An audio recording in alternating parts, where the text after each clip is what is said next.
now, Decoder Ring Theatre presents the continuing adventures of Canada's greatest superhero, that scourge of the underworld, hunter of those who prey upon the innocent, that marvelous masked mystery man known only as the Red Panda! The Red Panda, mysterious crusader for justice, hides his true identity as one of the city's wealthiest men in his never-ending battle against crime and corruption. Only his trusty driver, Kit Baxter, who joins him in his quest in the guise of the Flying Squirrel, knows who wears the mask of the Red Panda. This episode, the Sunday Supplement. Boss! Boss! Hey, boss! Oh, hello, Kit. I thought I gave you the day off. You did. So why aren't you enjoying your Sunday? It's a beautiful, peaceful morning. That's why. Oh, come on. Don't give me that. You're the one that taught me to scale buildings. You gave me boomerangs and grapple guns and a catsuit with retractable gliding membranes. It's your fault if sitting quietly and waiting for lunch doesn't seem as exciting as it used to. Hey, are you even listening to me? Yes, of course you can stay to lunch. Boss! Good guess, but wrong. Kit, I'm sorry if you're bored. The Sunday paper is one of the few simple pleasures I allow myself. You mean aside from the mansion full of servants? Hey, by the way, your new butler's giving me a hard time. Stanley? What about? Being here. Speaking before I'm spoken to. That kind of thing. It'll settle down. I can't start hypnotizing him already. Why not? He'd make a great chicken. Kit, you can only alter the same person's memories or thought patterns in the same way so many times before you risk doing damage. Senior members of my household are in a unique position to observe behavior that some might find suspicious. The last butler figured out who we were 3 times in a month. That's only because he had a wild imagination. Most of them think we have a rather different secret. What's that? And some people have no imagination at all. Kit Baxter, behave yourself. That one was just a lucky guess. Shouldn't we be out protecting something? I'm gonna do something fiendish to that newspaper. Do you want the funnies? No, I don't want the funnies. I want to do something. You'll never find adventure in the newspaper, boss. Kit, we were patrolling the rooftops most of the night. The morning reports from our agents around the city are almost singularly uninteresting. It's been at least a week since the city was threatened by a costume menace, and Chief O'Malley has actually withdrawn the reward for information leading to our arrests. And to celebrate, I am doing something. I am sitting in the garden reading the paper. You do know how to show a girl a good time, don't ya? You've got a garage full of high-powered wheels. Hey, let's go for a spin. If you're very good, I might even let you drive. Let's go. Holy cats, really? We could take the limo if you like, but I just tuned the coupe and I'd like to test it on the open road. Oh, but I've been dying to get my paws on that new speedster. I had a different set of wheels in mind. What's that? Look in the paper. The paper? But what? Adventure. Page 16, 3rd column in, 8th box down. And meet me in the lair. 3rd column in. Attention, Red Panda. Desperate circumstances. Help needed before all is lost. Respond soonest, please. Margaret Horace, 233 Westbridge. Hey, boss! Boss! Wait up!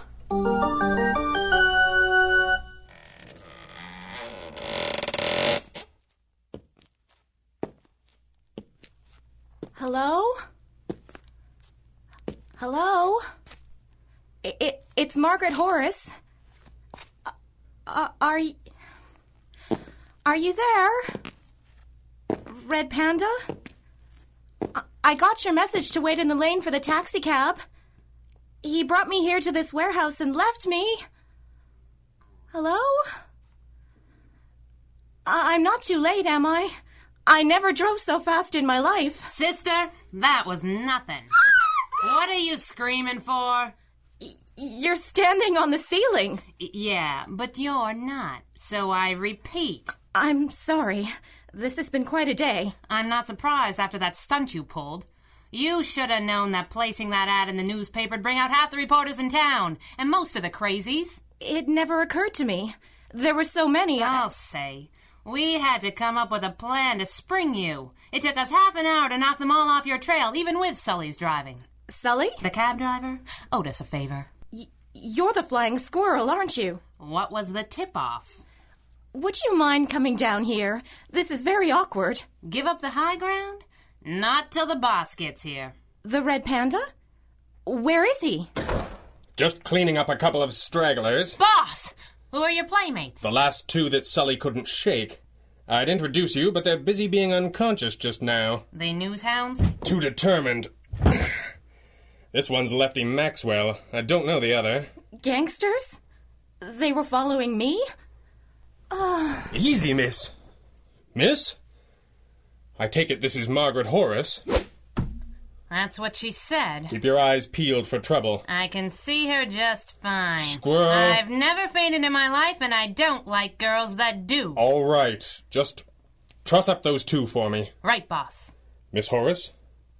Miss Horace, are you all right? Red Panda! It's really you. Oh, brother. Miss Horace. Maggie, please. Maggie, then. Why don't you tell us all about it? Well, you see, it's my father, Jacob Horace. Perhaps you've heard of him. He's an inventor? I'm afraid not. I suppose I'm not surprised. Father never did have a lot of success. But he was on the verge of something big. Was. Is he... I don't know. I don't know, and I'm horribly afraid. Oh, boy. Is everything all right over there? Oh, just peachy. Your father is missing, then, Miss Horace? Yes, and I'm just sick about it. The police are no help, and if you can't find him, One thing at a time. You say your father was on the verge of something. Yes, he was very excited, but he needed money to finish his prototype. The last time I talked to him, he said he thought he'd found a backer. He was to meet with them the very next day. He said he'd call me. That was 3 weeks ago. I went round to his house. He'd taken all his plans and models with him. The man from the police said it sounded like he'd skipped town to avoid his creditors. Oh, I know it's not true. I just know it. There. Did your father give any clue about the identity of this backer he was meeting? No, I don't think he knew himself. He said Mr. Bryce was to make the introductions. Bryce? A lawyer Father met. He helps a lot of inventors. At least, that's what Father said. The laboratory is at your father's house? Yes. Here's the address, and the keys are in this envelope. Swell. That'll save 3 seconds. Do you think there's any hope? I couldn't say yet, Miss Horace. There may be a very simple explanation. But these gangsters... We're following you to get to us, not unlike that bevy of reporters, though for different reasons. In any case, we'll have to move you to a safe house for a few days until this case is concluded. A safe house? As long as the criminal underworld believes you might lead them to us, you won't be safe at home. Squirrel? Listen to me. Walk out that door. At the end of the alley, you'll find a newsie. He'll be selling the Chronicle, but he'll ask you if you want the Evening Star. Give him $1 and tell him to keep the change. He'll start to walk away. Follow him. But... Lady, the less you know, the safer you are. Now go. Yes, of course. Thank you both. Well, what do you think? I think this whole thing smells. I think we're not putting that key in any lock till I check it twice for bombs. A trap? 6 to 5 and Pick'em, Lefty Maxwell and his pal were her hired muscle. You think? No, I wish I did. Girls that helpless are why men keep opening perfectly good doors for me. You really think that's why? I think... Hey, wait a minute. What does that mean? Let's get to Jacob Horace's laboratory. If you like, I'll even let you open the door.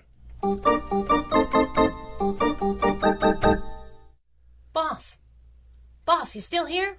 Still here in the lab, Squirrel. What did you find out? There are 2 lawyers in town named Bryce. Neither one of them admits to knowing Jacob Horace or having anything to do with helping inventors find backers. Do you think they were lying? They're lawyers. I kind of took it for granted. One's mostly real estate, but the other's in criminal law. A prosecutor? Guess again. Works for some pretty shady types, though he's never been tied to anything himself. Not yet, anyway.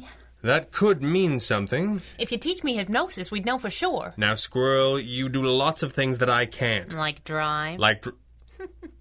There is nothing wrong with my driving. Your driving's fine. Your stopping's lousy. All right. There's too much of it, and it usually involves solid objects. I said all right. I heard you. How are you making out with the mad scientist notes? There's not much left to go on. Horace must have taken most of his material with him to impress his backer. But one thing is certain. He's not mad. You think he really was onto something? Something big. Look at this schematic. Are you gonna explain it to me? How's my driving again? It's brilliant. I'm wildly jealous. Now give. This looks like a rough design for an electrical field disruption generator. An electric how much? I played with this a few years ago and couldn't make it work.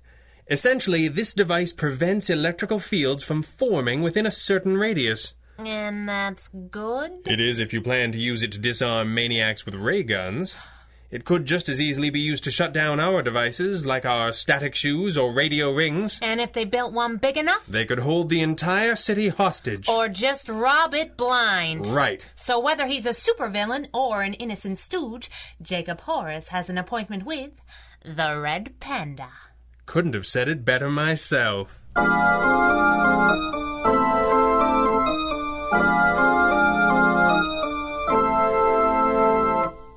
You are listening to the Red Panda Adventures from Decoder Ring Theater. Your address for adventure, mystery, and comedy.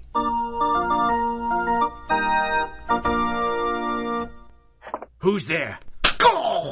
Evening, Lefty. I let myself in. Hope you don't mind. You broke my nose. It's not like you were pretty before. I'll kill you. Oh, what a lovely revolver. And I didn't get anything for you. Drop it, Lefty, or you'll be needing a new nickname. That's better. Have a seat. You and me are going to have a little chat. I got nothing to say to you, Squirrel. Lefty, Lefty, Lefty. Remember that time I couldn't get you to talk, so I knocked you out and hung you by your ankles from a gargoyle 16 stories over downtown? I remember you left me there. Yeah. How long did it take the fire department to get you down again? 10 hours. 10 hours. So many memories. All right. There's a good boy. See, the boss and me figured you boys were tailing the Horace girl to get to us.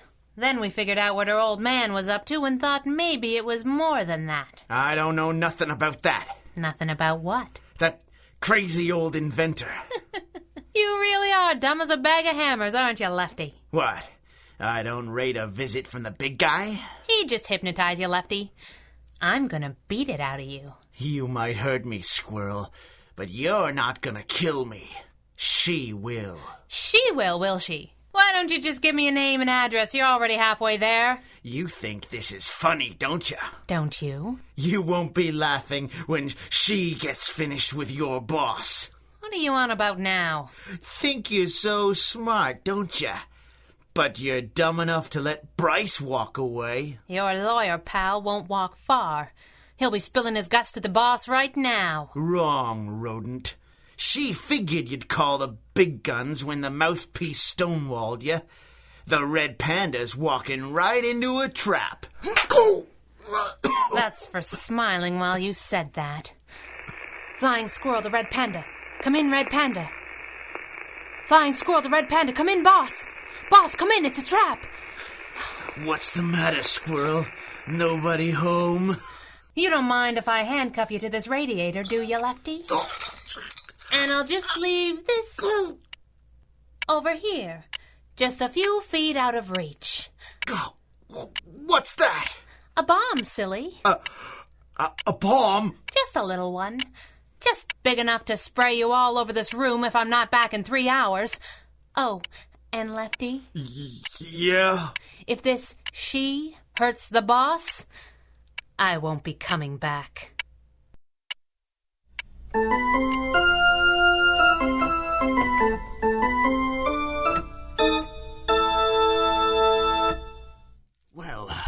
Good morning.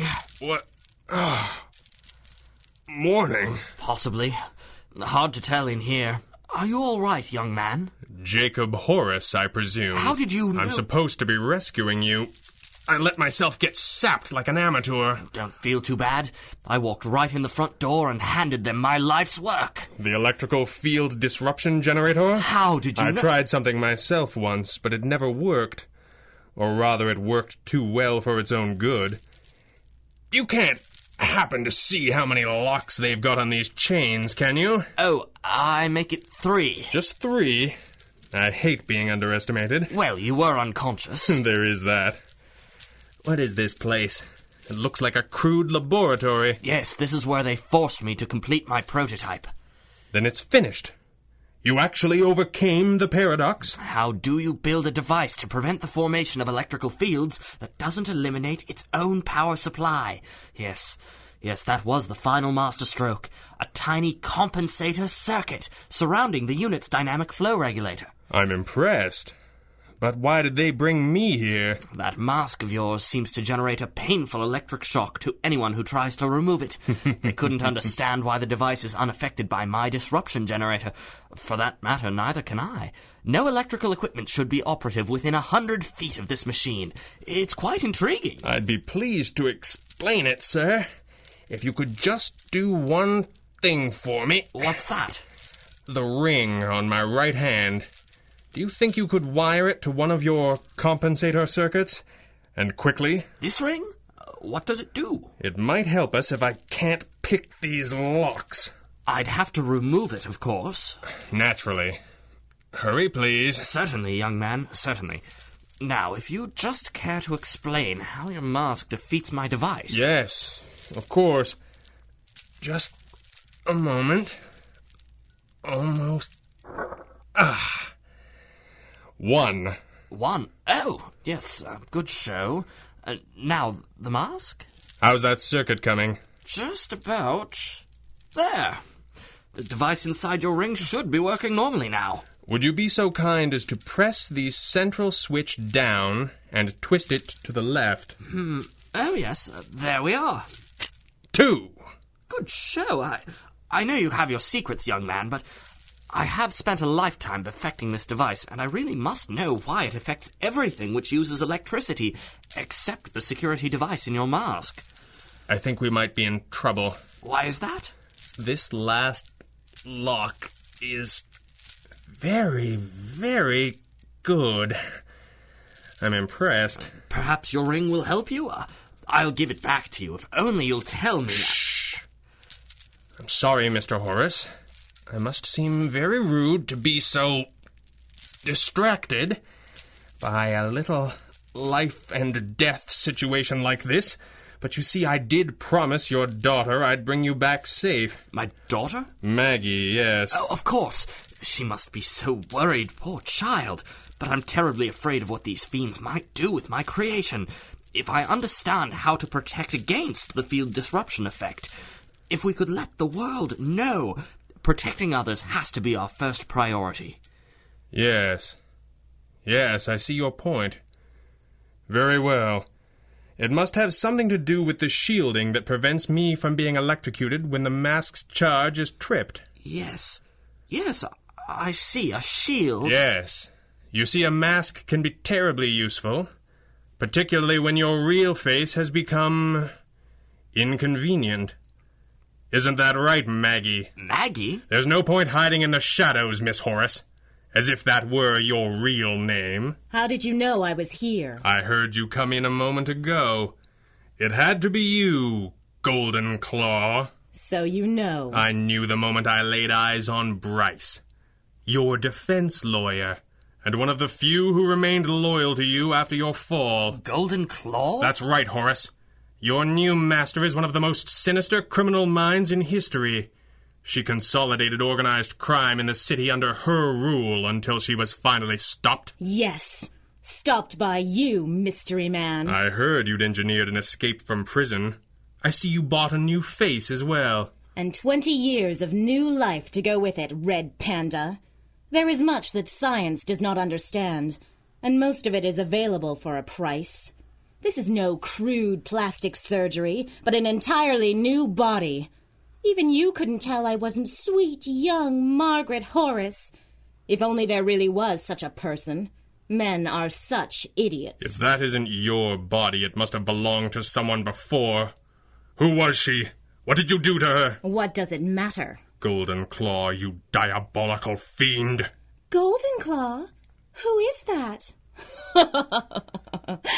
It's no good, Red Panda. I'm 20 years younger. My fingerprints are different. Even if you lived through this, no court would ever believe such a wild story. I can never answer for the crimes of Golden Claw now. But freedom and new life took what small fortune the law had left me. I needed money to rebuild my empire. And you found just the stooge to provide you with the means to do so. Jacob Horace. Career failure. What did she offer you to betray decent society, Horace? You could never understand. All I'd ever wanted was respect. If I couldn't have that, terror would do nicely. I showed Mr. Horace that his device could be so much more than a scientific curiosity. We could hold entire cities for ransom. But we couldn't allow you to interfere. Then Lefty Maxwell and his little friend were your hired muscle after all. Hard times, Red Panda. One must make do. But when you foiled our ambush, I had to think quickly, draw you into my snare. You offered us just enough information to keep us interested until you could set another trap. A nice improvisation, Golden Claw. But you don't have the manpower left to pull it off. A cheap hood like Maxwell and a rank amateur. They couldn't have enjoyed being slapped around too much. Is that why they aren't here? Be quiet. I don't need them. With this device, we can deactivate the alarms in any bank. Steal enough to buy back the loyalty of my troops. And you won't be here to stop us. Goodbye, Red Panda. No, don't shoot him yet. I must know how his mask defeats my device. Be quiet, Horace. You overstep your bounds. What does it matter after he's... Horace, what is that ring doing on your work table? I was trying to coax his secret out of him. It's some sort of electric lockpick. You fool. It's operational. I wasn't going to give it to him. It's not a lockpick, idiot. It's his radio ring. If there's a tracking device... Don't you love it when they figure it out too late? The Flying Squirrel. Not again. I've got her. Watch those hands, bub. Oh! Ow! Don't move, Flying Squirrel. You might be fast, but I doubt you could dodge a bullet at this range. Princess, I knew I didn't like you. Well, bully for your instincts. Too bad they won't save you. Any last words? Why, yes, actually. 3. What are they? Get her, boss! What the... Red Panda! No! But how? The third lock was good, but it wasn't that good. Curse you! Curse you both! Good work, Squirrel. Thanks. Enjoying that judo hold, are we? Well, if you'd bring some of that chain over, I could... I've got a better idea. Nasty. Then what's that grin doing all over your face? Grin? Me? Never once. I didn't get a program on the way in. Exactly when did Little Miss Sugarpop turn supervillain? I'll explain in the morning. That reminds me. I might be in a little late. Oh, yes? I left my alarm clock at Lefty Maxwell's place. Your alarm clock? I told him it was a bomb. He's probably shrieking his head off right about now. See, now that is nasty. I think you enjoy it. I'm just making mental notes to stay on your good side. You do that. I need a day off after this day off. In fact, I think we could both use a break. Oh, no. I thought perhaps a nice long Sunday drive? It's almost Monday. Who's counting? Which car? Sidekick's choice. But, what about your newspaper? Actually, I've been thinking about canceling my subscription. And so concludes another adventure of the Red Panda. This recording and the story, characters, and situations contained therein are the exclusive property of their creator and copyright holder, Greg Taylor, and are produced and distributed by Decoder Ring Theater through arrangement with him. These recordings may not be rebroadcast or redistributed by any means for any reason without express permission. Until next time, when Decoder Ring Theater brings you the further thrilling adventures of Canada's greatest superhero, this is Stephen Burley reminding you DecoderRingTheater.com is your address to adventure! The Red Panda Adventures, Episode 14, the Sunday Supplement, was written and directed by Greg Taylor and featured the vocal talents of Monica Cote, Gregory Zed Cook, Scott Moyle, Clarissa de Nederlanden, and Greg Taylor. Until next time for all of us here, good night.